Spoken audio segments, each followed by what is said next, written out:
Great.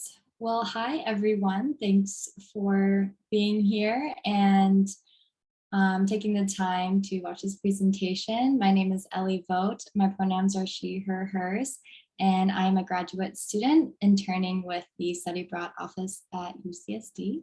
And then we also have Rachel here, who's an advisor, and we will happily answer any questions at the end or after this presentation if you want to reach out to clarify anything. So this is on how to be a sustainable traveler and then also to save money while doing so. So first, I would say reducing waste is one of the easiest ways to be a more sustainable traveler, and it's pretty cost efficient, especially when you're traveling or there. So I always bring a reusable water bottle. Here's a Hydro Flask one. Oh, the blur thing kind of hit that out. But a reusable water bottle is really nice because you can, if you just bring it empty into the airport, you can fill it up at the airport. And then around the city, usually I'd look around.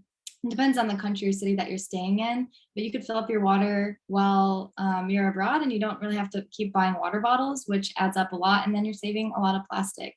But even just for the airport, you save a lot of money just filling up the water and there's usually a filtered option. And then if you are in your host country, the water may be not safe to drink, then you can also get a water filter to put in your bottle so that you feel better about drinking it. And then sometimes if you are in a country and it's not good to drink the water and you don't trust the filter, then it's okay if you buy plastic water bottles. It's really just you got to do what's best for you. And then also travel size containers. So I always bring this with me abroad. It's carry-on approved, and I just fill up my own shampoo, conditioner, and face wash. And this usually lasts me about 3 months. So it's really nice because they're not that big and you don't have to worry about buying stuff while you're there. And they last a long time, and then you're not using plastic while you're there as well. And then also food containers. And also I get all these products pretty much off of Amazon. You can find them at your local store, Walgreens or CVS. I have this tin cans, and there's actually other cans in them, and they're really lightweight. And it's really nice. You can even just pack some things that you're bringing anyways in your suitcase. And then while you're there, if you're at the market or things, then you don't need really plastic. You can just put any like leftover food in your containers. And it saves a lot of waste while you're there too. So I always find that's a good tip.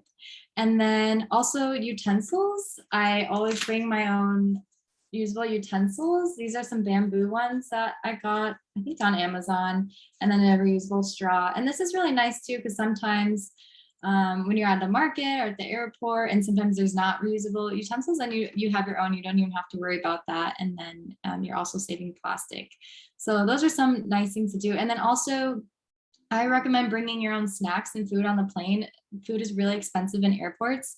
And as long as it doesn't have liquid in it, you could bring it through TSA.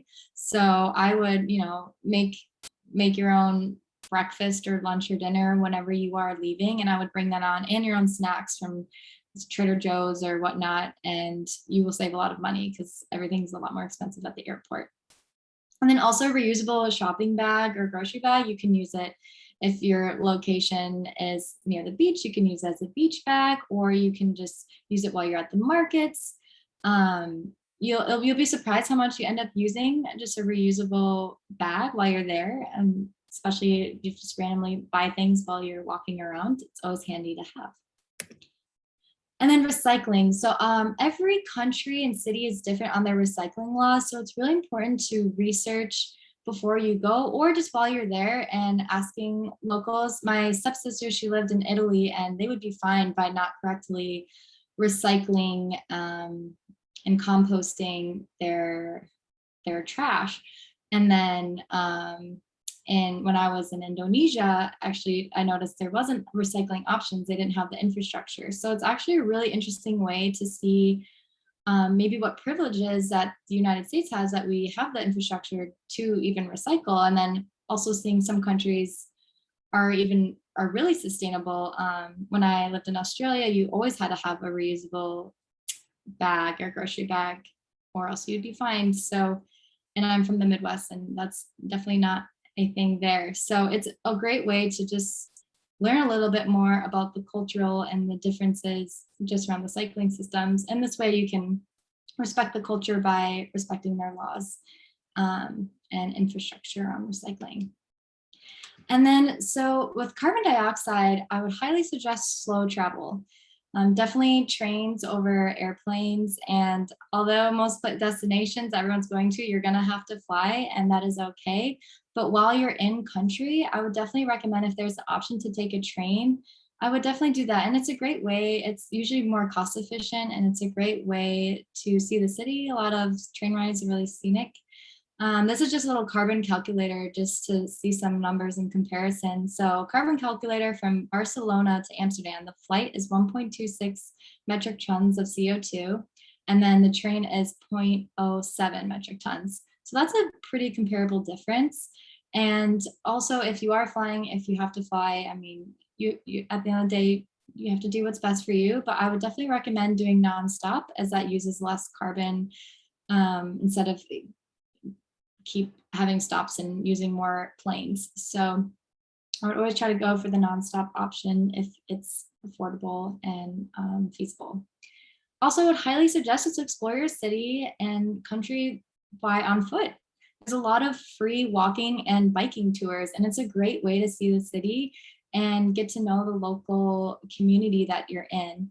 And public transportation is really, I would definitely look for a research before you go, but public transportation in many countries and cities are really great and efficient, and that's what the local community uses. And it's a great way to feel like you're a local and see the city in a different way. And you'd save a lot of money. If you plan on taking Ubers or taxis, that really adds up. And if you rent a bike or walk or public transportation, you will save a lot of money in the long run.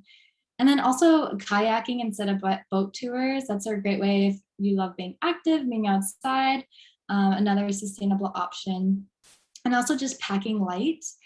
The less load that you bring on the plane, it's more easy for you to get around, and you're not bringing on that extra weight and hold on the planes and trains. So I would definitely recommend packing as light as you can. You can always get stuff there if you need to.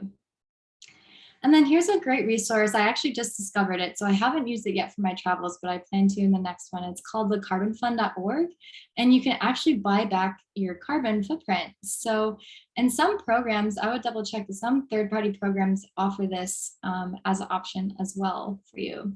But if you just go to this organization, to this link, then you can look up how much CO2 emissions that your flight is abroad. And if you want to offset that, you can pay, I mean, this one's like $20, and it just makes you feel a little better. This organization plants trees, and they have different energy efficient ways that they do to kind of combat the carbon use. So that's a great tool to know about. And then also just saving energy, turn off the lights just simple things. You have to turn off the lights when you leave your accommodation. And then just as a little fact that was a little astounding is that Americans use an average of 82 gallons of water a day at home. So if you're used to long showers, especially using warm or hot water, I would just try to, when you're abroad, be a little bit more cautious of that. Try shorter showers and be use of your hot water. You want to be respectful to the local community there, and the water use that you're using, because in the States we do, as the fact says, there's a high consumption of water, and many people use the long showers. So it's a great way to maybe change that when you're abroad. And then when shopping, to be sustainable, supporting local, so you can shop and eat local. So investing in the community is really sustainable, and then also supports the community that you're in. And it's really respectful to carry local cash around when you're at the markets, because a lot of local entrepreneurs or vendors get charged a transaction fee if they have to use credit card.